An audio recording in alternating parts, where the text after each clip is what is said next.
Hello नमस्कार दोस्तों, स्वागत है आपका इस एक और नई वीडियो में। दोस्तों आज की इस वीडियो में चर्चा करने वाला हूं थर्ड ग्रेड के बारे में, क्योंकि काफ़ी उतार चढ़ाव देख रहा हूं मैं इसमें। जब से ये रीट की वैकेंसी आई है, ये वैकेंसी आई थी 2020 में, 2019 में ही मान लो, 2019 में आई थी ये वैकेंसी। तब से लेकर 2022 तक, यानी कि करीब इसको 3-4 साल हो चुके हैं। 3-4 साल में मैंने इतने उतार चढ़ाव देखे हैं इसमें, शायद ही मैंने कोई वैकेंसी में इसमें देखे होंगे। पूरा का पूरा सिस्टम पता नहीं किस तरह से वर्क कर रहा है। ये एक तरह से सरकार की भी नाक है ये रीट। तो ये पूरा का पूरा सिस्टम किस तरह से वर्क कर रहा है कि इस पर एक रीट की परीक्षा ढंग से मैनेज नहीं हो पा रही। पिछली बार का नतीजा आपने देख लिया, रीट की एग्ज़ाम हुई और दोनों के दोनों पेपर लीक हुए, लेकिन उसमें से सिर्फ लेवल फर्स्ट वाला इन्होंने उनको जॉइनिंग दे दी, यानी कि लेवल सेकंड वाला इन्होंने रद्द पेपर माना कि ये लीक हुआ है, बाकी ये पेपर लीक नहीं हुआ। कहने का मतलब ये है कि जिस किसी ने भी लीक किया उसने बड़े एक होशियारी से सेकंड लेवल का हाथ लगाया और फर्स्ट लेवल को ईमानदारी से वहीं के वहीं लीक करने से छोड़ दिया, ऐसा सरकार का मानना है। तो सरकार ने क्या किया कि उस time joining they the level first वालों को, और लेवल सेकंड वालों के लिए एक मीठी गोली दे दी कि हम आपके लिए नई वैकेंसी निकालेंगे। तुरंत के तुरंत ऐलान भी कर दिया उन्होंने, ट्वीट भी किया था, मैं आपको ट्वीट मेंशन कर दूंगा इसमें। और उसमें 31,500 वैकेंसी स्पेशली सेकंड लेवल वालों के लिए उन्होंने अलग से डाल दी कि ये सेकंड लेवल वालों के लिए। लेकिन कुछ दिन बाद फिर दोबारा से ट्वीट आता है और उसमें आता है कि लेवल फर्स्ट वालों के लिए अलग से 15,500 वैकेंसी हैं, और मतलब कहने का मतलब टोटल 46,500 वैकेंसी पे ये भर्ती होगी, जिसमें से 31,500 केवल लेवल सेकंड की हैं। लेकिन पता नहीं अब जाने क्या मीटिंग की है इन लोगों ने, क्या हुआ है। अच्छी बात है लेवल फर्स्ट की वैकेंसी बढ़ी है, इसमें मुझे कोई भी डाउट नहीं है इसमें। मैं केवल निराश हूँ तो सेकंड लेवल वालों की तरफ से निराश हूँ, क्योंकि सेकंड लेवल वालों की मेहनत पे ये मान लो 6,000 वैकेंसी कम हुई है भाई साहब। सेकंड लेवल वालों की 6,000 वैकेंसी कम हुई है। अगर इसको हम डायरेक्टली देखें, यानी कि थोड़ा सा डीप सोचें हम, तो 6,000 स्टूडेंट इसमें सीधे तौर पर बाहर हो गए। 6,000 स्टूडेंट का सीधे तौर पर बाहर होने का मतलब है, मैं आपको थोड़ा सा मोटा मोटा आइडिया बता दूँ कि उनको कितना आर्थिक नुकसान उनको झेलना पड़ा है। मान के चलो आप 6,000 स्टूडेंट हैं, और 6,000 स्टूडेंट का अगर 8,000 रुपये खर्चा होता है, और 12 महीने से वो तैयारी कर रहे हैं, क्योंकि ये जो रीट है ना, ये करीब अप्रैल मार्च से आ गए थे वो स्टूडेंट यहाँ पे, तो लगभग 12 महीने तो आप मान ही लो। तो अगर इसका कैलकुलेशन मैं निकालूँ ना, तो इतना कैलकुलेशन बैठ रहा है 57 करोड़ 60 लाख। 57 करोड़ 60 लाख रुपए कम नहीं होते भाई साहब। 6,000 स्टूडेंट ने 57 करोड़ 60 लाख रुपए का इसमें नुकसान किया है सीधा सीधा। मतलब ये 6,000 स्टूडेंट तो आपने बाहर कर दिए, इनका क्या होगा? जो 4 साल से इस रीट की तैयारी कर रहा था, और वो स्टूडेंट आपने ये 6,000 वैकेंसी घटा के सीधे तौर पे बाहर कर दिया, इनको तो जॉइनिंग नहीं मिलनी। ठीक है, अब ये 6,000 कौन अभागे होते हैं वो डिसाइड होगा बाद में, जब एग्ज़ाम लग जाएगी उसके बाद में। तो मैं काफ़ी इसकी वो करता हूँ निंदा कि सेकंड लेवल वालों के साथ इन्होंने अन्याय किया है। हालांकि इनको वैकेंसी बढ़ानी चाहिए थी, न कि घटानी चाहिए थी। तो दोस्तों ये थोड़ा सा चर्चा का विषय था कि इस पे थोड़ा सा बोलना चाहिए कुछ, तो अब इससे ज़्यादा मैं कुछ बोल नहीं सकता। हालांकि देखिए, आप लोगों को ये थोड़े हमारे उतार चढ़ाव है, इन्हीं उतार चढ़ावों से बचना है हमको। अगर थर्ड ग्रेड की हमें अच्छे से तैयारी करनी है तो इन्हीं उतार चढ़ाव से बचना है। ये तो कुछ नहीं है, आगे भी बहुत उतार चढ़ाव आएंगे। आगे भी आपको मीठी गोली मिलेगी कि ये बढ़ भी सकते हैं, पद घट भी सकते हैं, लेकिन उन चीज़ों पर ध्यान नहीं देना है अपन को क्या करना है। ठीक है, अपन के बट में 21,000 आ रहे हैं तो 21,000 कोई दिक्कत नहीं है। अपन को अपन की तैयारी करनी है, थोड़ी सी और स्ट्रॉन्ग कर दो उस तैयारी को, जिससे आप कम से कम उन 6,000 स्टूडेंट में तो ना आए जो सीधे तौर पे ये बाहर हुए हैं। तो वो थोड़ा सा एक सोचने वाला पॉइंट है। तो आप बिल्कुल फ्रस्ट्रेट ना हो इसके बारे में। अब काफ़ी आंदोलन चलेंगे, काफ़ी ट्वीट वगैरह, बहुत सारी प्रक्रिया होने वाली हैं। तो उन प्रक्रियाओं में अगर आप इन्वॉल्व होना चाहते हो तो वो आपकी मर्ज़ी है। बाकी आप अपनी तैयारी पे ध्यान दीजिए, मैं तो केवल इतना ही बोलना चाहूँगा, क्योंकि इसमें सेकंड लेवल वालों के साथ में हुआ तो गलत ही है। तो इसको कौन क्या कर सकता है, पता नहीं सरकार का क्या मंशा है, क्या उसमें मतलब ये थर्ड ग्रेड की वैकेंसी केवल एक वोट बैंक बना रखा है या क्या बना रखा है, ये उनकी थोड़ी सी एक वो है। तो मैं थोड़ा सा कमेंट के बारे में थोड़ी सी चर्चा कर लेता हूँ। मेरे पास जो कमेंट आए हैं उनका इस मेन उद्देश्य तो मेरा यही है कि जो थोड़े से लोग कन्फ्यूज हैं, उनका थोड़ा सा कन्फ्यूजन मेरा फ़र्ज़ बनता है दूर करने का। तो मैं थोड़ी सी एक कमेंट है, 4-5 कमेंट है, उनको बताता हूँ मैं आपको क्या कमेंट है वो, और उनका सॉल्यूशन बताऊँगा मैं आपको। तो सबसे पहले ये कमेंट है, मैं ये स्क्रीन पर चलेगी आपको यहाँ पे, ठीक है। तो मैं थोड़ा साइड में हो जाता हूँ, तो आपको ये कमेंट स्क्रीन पे मिल जाएंगे, आपको यहाँ पे पढ़ सकते हो इनको। तो इसमें है एक स्टूडेंट ने किया है कि मैं व्हाट्सएप स्टेटस लगाने और देखने की हैबिट से परेशान हूँ। मैं एनजीओ में वर्क करती हूँ तो व्हाट्सएप अनइंस्टॉल भी नहीं कर सकती और मैसेज चैटिंग की हैबिट नहीं छूट रही है, प्लीज़ सॉल्यूशन बताओ। तो इससे पहले थोड़ा सा मैंने एक पोल डाला था इस मेरे यूट्यूब चैनल पे, तो उस पर भी चर्चा कर देता हूँ, दोनों पे चर्चा हो जाएगी, ठीक है। तो मैंने एक पोल डाला था इसमें कि पढ़ते समय आप किस तरह से डिस्टर्ब होता है आपको, ठीक है, ये पोल था। तो इसमें भाई साहब 68% जो स्टूडेंट है ना, उनको सोशल मीडिया से डिस्टर्ब होता है। अब ये मान लीजिए आप सोशल मीडिया से 68% स्टूडेंट डिस्टर्ब हो रहे हैं, तो आप जो अपने बीएड के स्टूडेंट हैं टोटल बीएसटीसी बीएड यानी कि जो रीट की तैयारी कर रहे हैं उनका 68% आप निकाल के देख लिए तो आपको कितना आंकड़ा आता है। वो स्टूडेंट जो है ना सीधे तौर पे सोशल मीडिया से डिफेक्टेड है, यानी कि सोशल मीडिया उनको परेशान कर रहा है, उनको पढ़ाई में बाधा कर रहा है। जैसे ही वो किताब खोलते हैं सोशल मीडिया की नोटिफिकेशन आ जाती है, वो उनको देखते हैं तुरंत क्या हो रहा है क्या नहीं हो रहा है। अगर नहीं देखते हैं तो उनको रहा नहीं जाता, कुछ अंदर से होता है। तो इसलिए वो थोड़ा फ्रस्ट्रेटेड हैं, पूछ रहे हैं कि सर हमारा जो है ये डिस्टर्बेंस कैसे दूर हो। तो भाई साहब जब भी आप सोशल मीडिया से डिस्टर्ब हों तो आप अपने आप से एक सवाल पूछिए।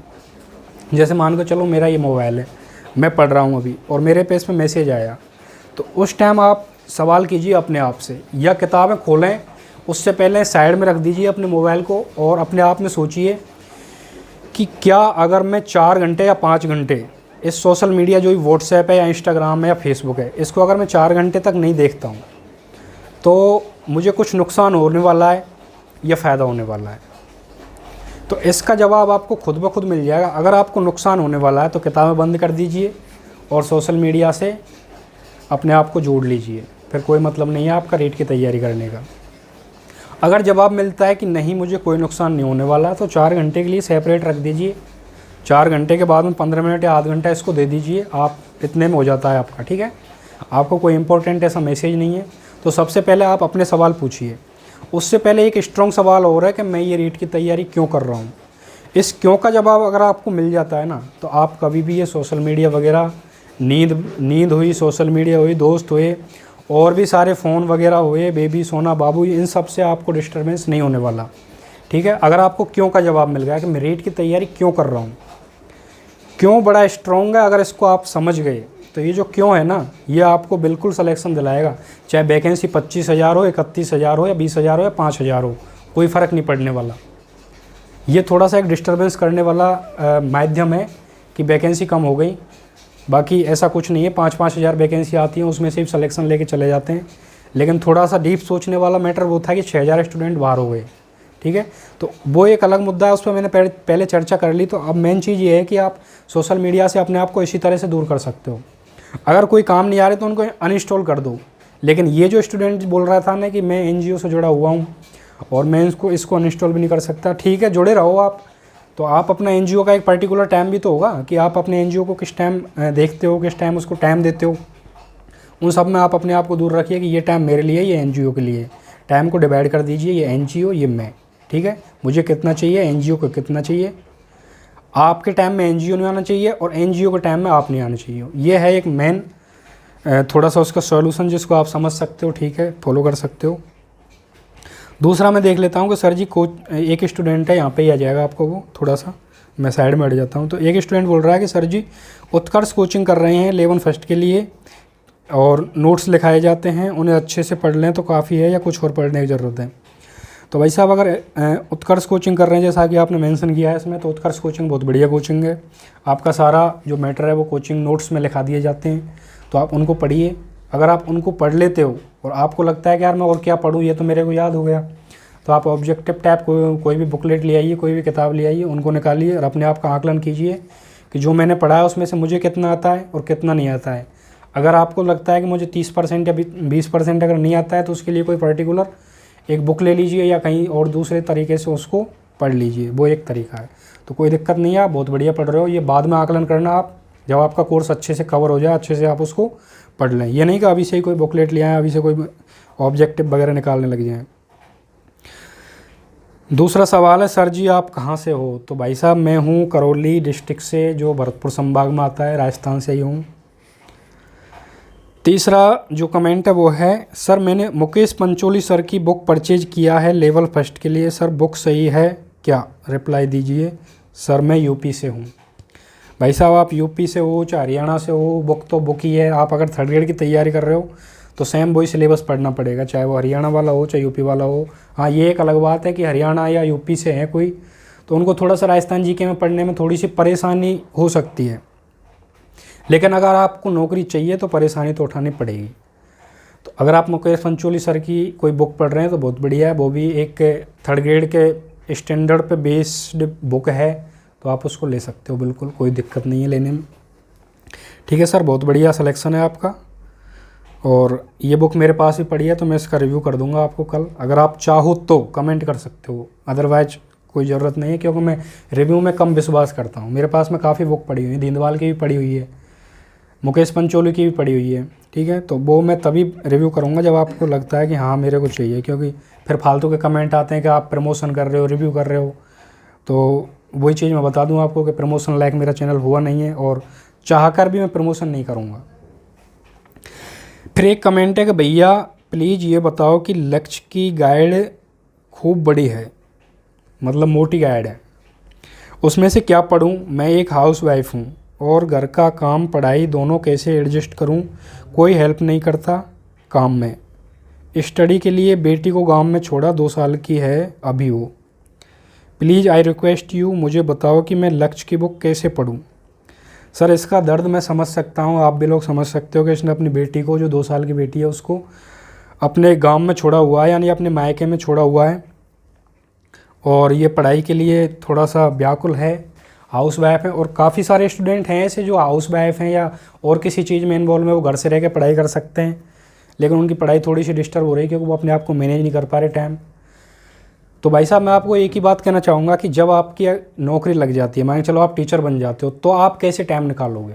6 घंटे, यानी कि सुबह 6 बजे से और दोपहर 1 बजे तक का शेड्यूल जो होता है, तो उसमें करीब 8 घंटे ही गुजर जाते हैं, क्योंकि अपन थोड़ा जल्दी जगते हैं, निकलते हैं, फिर लेट आते हैं, 1-2 बजे तक आके पहुंचते हैं, तो 8 घंटे उस टाइम कैसे मैनेज करोगे आप?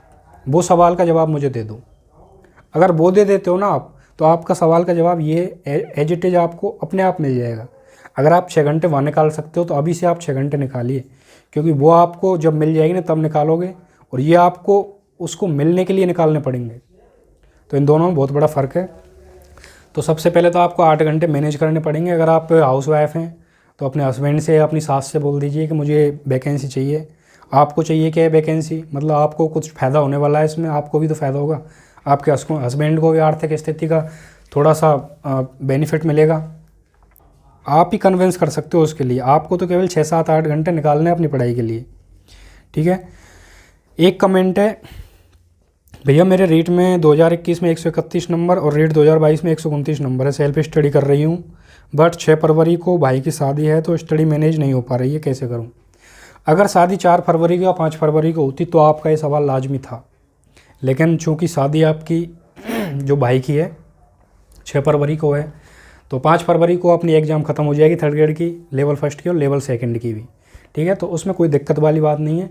आप शादी को एक साइड में रखिए और अपने आप का टाइम को एक साइड रखिए। आपका जो टाइम है पढ़ाई का 8-7 घंटे जो भी है, उसको 10-12 घंटे कर दीजिए आप, क्योंकि लास्ट में आपका टाइम ख़राब होने वाला है। तो उसको आप ही तो समझ सकते हो कितना टाइम ख़राब होने वाला है। उस टाइम को आप अभी से स्टार्ट कर दीजिए, क्योंकि अभी शादी का जो लोड है वो कम है, बाद में शादी की तैयारियाँ काफ़ी ज़्यादा बढ़ जाती हैं, तो उस टाइम में टाइम मैनेज करना थोड़ा सा डिफ़िकल्ट पड़ जाता है। तो उसके लिए आप अभी से टाइम मैनेज कीजिए, अभी से अपने आप को दीजिए। ऐसा कीजिए कि लास्ट में आपको 4-5 घंटे का ही काम पड़े, बस रिवीजन करना पड़े, तो वो एक टाइम मैनेज हो जाएगा, कोई दिक्कत नहीं है। एक दिन बाद में ही तो है आपके भाई की शादी, कर लीजिए आप उसको। एक कमेंट है, प्लीज़ मुझे बताइए मैं क्या करूं? मैं एनसीईआरटी पढ़ रही हूं, मैंने उत्कर्ष का कोर्स ले रखा है, लेकिन क्लास नहीं ली साइंस की, मतलब साइंस की क्लास नहीं ली है इन लोगों ने। और आज वो क्लास देखती हैं तो उनको ऐसा लगता है कि ये सर बहुत लेवल का पढ़ा रहे हैं। तो सर लेवल का नहीं पढ़ा रहे, सर तो लेवल का ही पढ़ा रहे हैं, क्योंकि लेवल का हमारे सिलेबस में है। लेवल का अगर नहीं पढ़ाएंगे तो ये RSMS ऐसी बोर्ड है, कहाँ से कौन सा क्वेश्चन रख दे आपको हवा भी नहीं लगेगी इसकी। तो उसके लिए आपको लेवल का ही पढ़ना पड़ेगा। लेकिन ये भी नहीं कि ज़्यादा लेवल का पढ़ ले, अपने जो सिलेबस में है उस लेवल का तो कम से कम पढ़ना ही पड़ेगा। तो उसके लिए आपका यही सॉल्यूशन है, अगर आप सेल्फ स्टडी या एनसीईआरटी पढ़ रहे हो तो बहुत बढ़िया है। तो एनसीईआरटी में आपके जो जो टॉपिक लग रहे हैं जो आपको समझ में नहीं आ रहे उनकी आप क्लास ले सकते हो। मैं ये नहीं कह रहा सबकी क्लास लो, सबके ले लो, बहुत बढ़िया है, नहीं लो तो कोई दिक्कत नहीं है। जो टॉपिक आपसे नहीं हो रहे हैं, आपको समझ में नहीं आ रहे, तो कम से कम उनकी तो ले ही सकते हो आप। तो दोस्तों आपकी इस थर्ड ग्रेड के बारे में क्या राय है वो कमेंट कीजिए, और अगर आपके और भी कुछ डाउट है तो मुझे कमेंट में मेंशन कीजिए, मैं आपको अगली वीडियो में उनका जवाब देने की कोशिश करूँगा। आई होप कि वीडियो आपको पसंद आई होगी, पसंद आई हो तो प्लीज़ वीडियो को लाइक कीजिए, चैनल को सब्सक्राइब कीजिए। धन्यवाद।